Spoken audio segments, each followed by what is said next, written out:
দুরুদ, ইস্তেগফার, দোয়া ইউনুস, এই 3 আমল পাশাপাশি ইয়া জাল জালালি ওয়াল ইকরাম, এই 4টা জিনিসকে এমনভাবে ধরছে, বিশেষ করে দুরুদ, স্পেশালি সারাক্ষণ দুরুদ।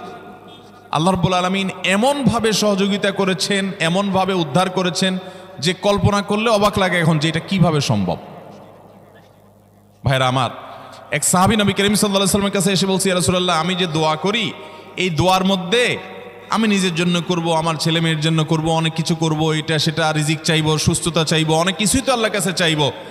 আপনি তো আল্লাহর রাসূল, আপনার জন্য দোয়া করলে আমাদেরই লাভ, একবার দোয়া করলে আল্লাহ 10 বার রহমত নাজিল করবেন, তো আপনার জন্য আমার দোয়ার ভিতরে কত পার্সেন্ট রাখবো?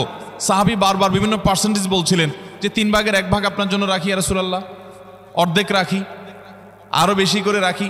তিনি যত বলছেন নবী করিম সাল্লাল্লাহু আলাইহি ওয়াসাল্লাম আরো বাড়ানোর জন্য তাকে উৎসাহ দিচ্ছিলেন। এক পর্যায়ে যখন তিনি বললেন, ইয়া রাসূলুল্লাহ,